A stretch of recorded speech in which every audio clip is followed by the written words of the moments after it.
Bonjour, dans cette nouvelle vidéo, je voudrais vous parler des associations de plantes au potager.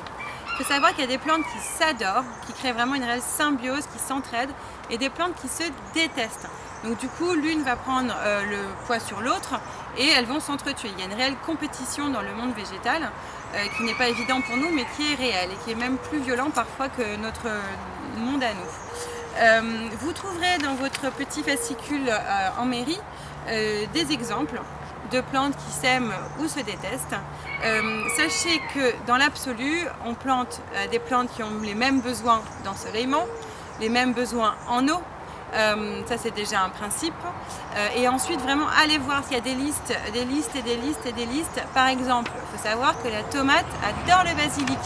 C'est bien pratique quand on prépare sa salade, on a les tomates à côté du basilic et du coup voilà, et les deux s'entraident. En fait il y a vraiment une symbiose au niveau des racines et du coup les deux plantes vont vraiment s'entendre. En fait l'intérêt c'est que le basilic en fait va aider la tomate à repousser certaines maladies comme l'oïdium par exemple. Si on plante de la carotte à côté d'oignon, on va repousser la mouche de la carotte. Donc en fait c'est ça qu'on appelle la symbiose, c'est que l'une va aider l'autre, donc il y a une symbiose qui est souterraine au niveau des éléments qu'elles vont s'échanger à travers les racines et aussi aérienne.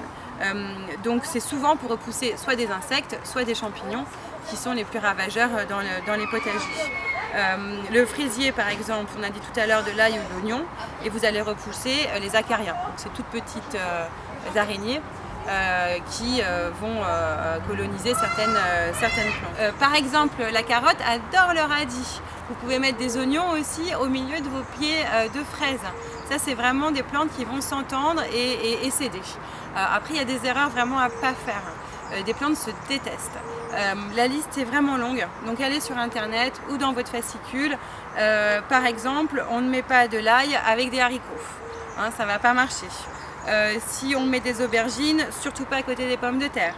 La carotte, on ne la met pas avec de la menthe. Voilà, mais il y en a des pages et des pages et des pages. Donc à vous de faire votre expérience, de faire des tests.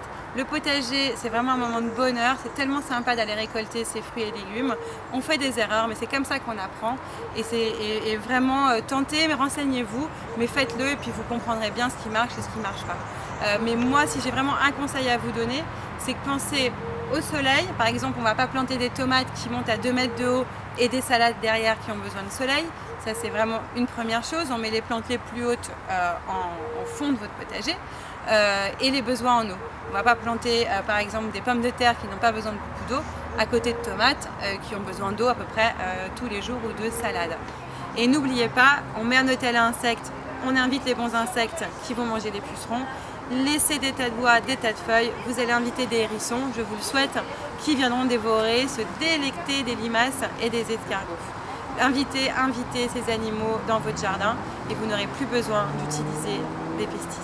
Et ensuite au niveau des associations, allez voir, votre mairie vous propose ce fascicule, Internet vous propose des listes et des listes et des listes, mais en fait il y en a tellement qu'à un moment on est un petit peu perdu. Donc faites votre propre expérience et puis après racontez-nous.